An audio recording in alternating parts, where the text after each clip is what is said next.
Nama KPM ini dipastikan cair pada tahap kedua dan sudah ada buktinya. Dan alhamdulillah hari ini nama-nama KPM sudah bisa dicek yang akan masuk pada daftar SP2D. Saya pribadi turut senang dan mengucapkan selamat bagi nama-nama penerima ini yang telah masuk namanya dan akan diusulkan pencairannya melalui Bank Himbara. Nah, siapa saja yang beruntung bakal masuk SP2D dan ditetapkan sebagai penerima PKH tahap kedua? Simak terus videonya hingga tuntas dan pastikan teman-teman telah subscribe dan mengaktifkan lonceng notifikasinya. Saya Amran segera kembali setelah intro singkat berikut ini. Assalamualaikum warahmatullahi wabarakatuh. Nampaknya teman-teman saat ini harap-harap cemas menantikan pencairan.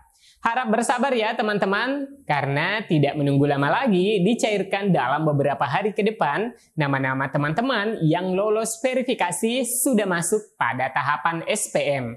Ini dilanjutkan untuk kepengsulan ke bank penyalur sebagai daftar BNBA.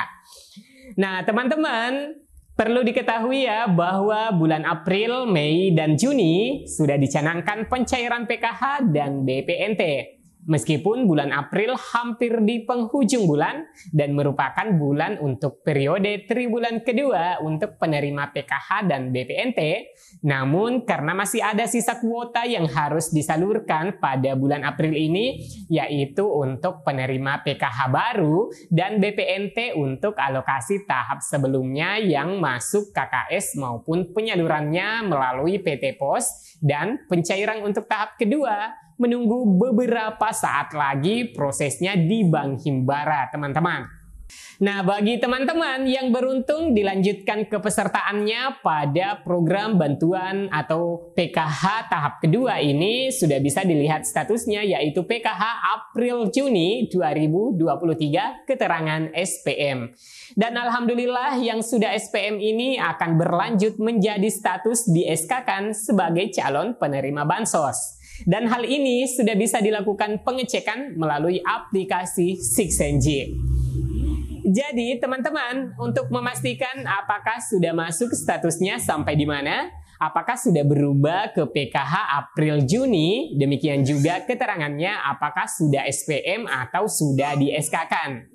Bisa langsung meminta pengecekan melalui pendamping sosialnya atau ke operator 6NG yang ada di desa, atau juga bisa menanyakan langsung ke operator 6NG yang ada di Dinas Sosial Kabupaten Kota setempat.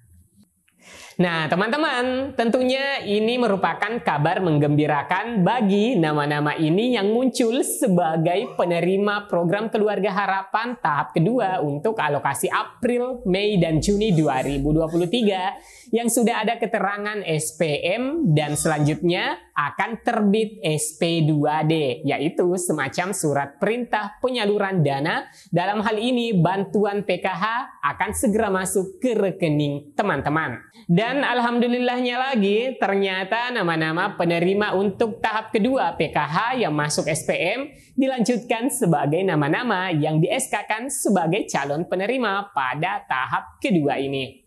Nah, siapa saja yang masuk SPM dan mungkin teman-teman yang belum masuk, sedikit bersabar saja karena umumnya penerima tahap kedua ini diisi oleh KPM PKH tahap 1 yang lalu.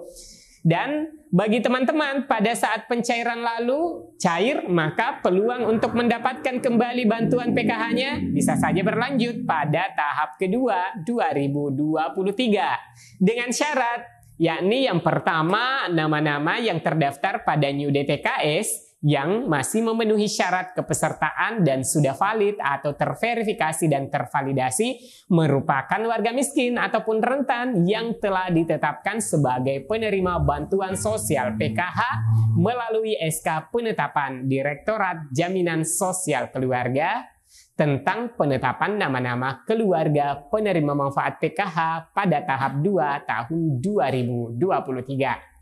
Nah teman-teman, selanjutnya untuk yang kedua, nama-nama yang muncul pada SPM dan SP2D adalah merupakan data yang telah dimutakhirkan pada bulan Januari, Februari, dan Maret tahun 2023. Selanjutnya yang ketiga, Penetapan data bayar yang disesuaikan dengan jumlah komponen dan kategori sebagai syarat kepesertaan PKH, yakni memiliki komponen kesehatan, komponen pendidikan, dan komponen kesejahteraan sosial. Dan kategori keluarga minimal memiliki sedikitnya satu anggota keluarga dengan kondisi sebagai berikut.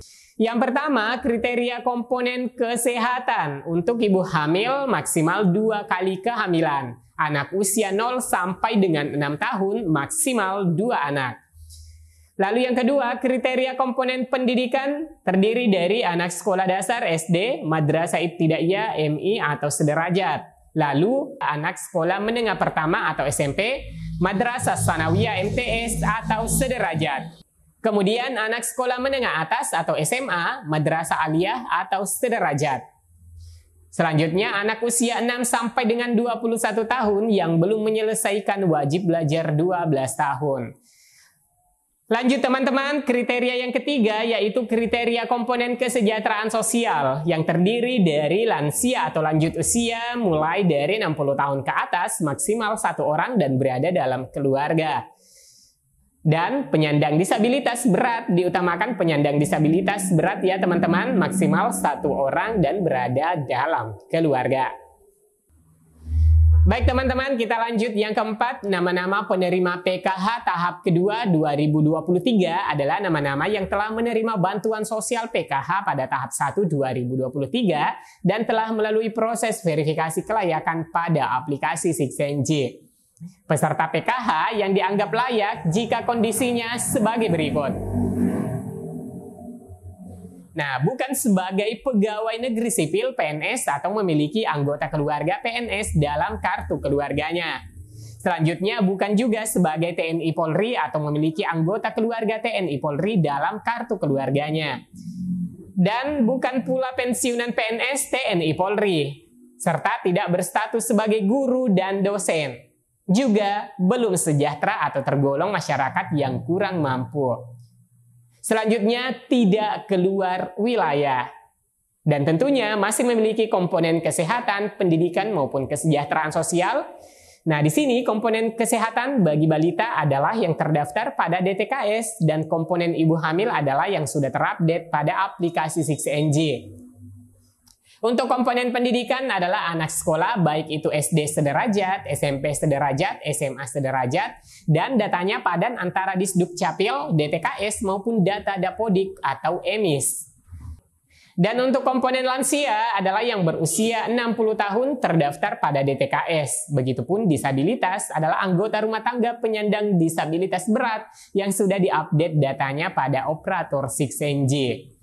Teman-teman, untuk komponen ibu hamil dan disabilitas berat agar berkoordinasi dengan operator 6NJ desa ataupun kelurahan ataupun pendamping sosial PKH untuk dilakukan update data.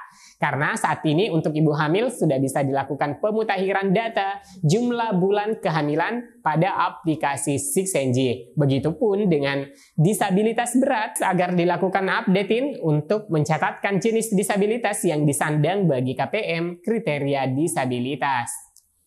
Nah teman-teman, selain itu perlu juga memastikan apakah komponen pendidikan untuk kategori anak sekolahnya namanya sudah ada di DTKS dan tidak ada kesalahan input pada Dapodik maupun EMIS di sekolah.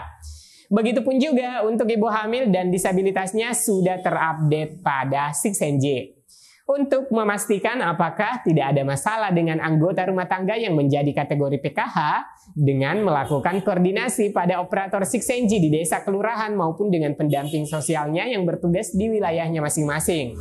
Nah teman-teman, selanjutnya bagi KPM baru atau penerima baru yang akan atau belum memiliki kartu KKS yang sebelumnya menerima melalui kantor pos, maka kemungkinan besar bila belum terbit kartu KKS-nya, maka tetap akan disalurkan melalui PT Pos Indonesia.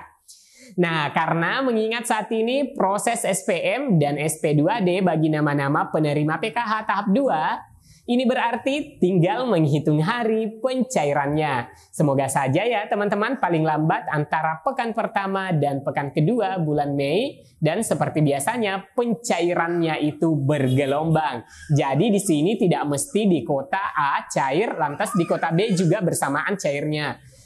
Namun, kami menghimbau KPM PKH dalam pencairan bantuannya nantinya supaya tidak menyesal saat pencairan tahap 2 agar semua KPM yang pertama itu wajib memegang kartu KKS-nya sendiri agar terhindar dari oknum yang tidak bertanggung jawab. Lalu yang kedua, segera diambil bantuannya paling lambat 90 hari dari tanggal pencairan agar tidak diblokir bank, kecuali untuk daerah 3T, terluar, terpencil, tertinggal. Kementerian Sosial di sini meminta kelonggaran kepada Bank Himbara agar diberi batas waktu hingga 6 bulan sebelum melakukan pemblokiran. Baik teman-teman, demikian yang bisa saya sampaikan mengenai kabar gembira bagi penerima PKH tahap 2 yang sudah masuk tahapan SPM dan SP2D. Semoga pencairan akan lancar dan bila berita ini bermanfaat, silakan di-share ke media sosial dan grup teman-teman punya. Jika ada pertanyaan, silakan diketikkan dalam kolom komentar, like ataupun dislike untuk menanggapi beritanya. Dan yang belum berlangganan berita, jangan ragu untuk subscribe dan mengaktifkan lonceng notifikasinya. Sampai jumpa di video selanjutnya. Wassalamualaikum warahmatullahi wabarakatuh.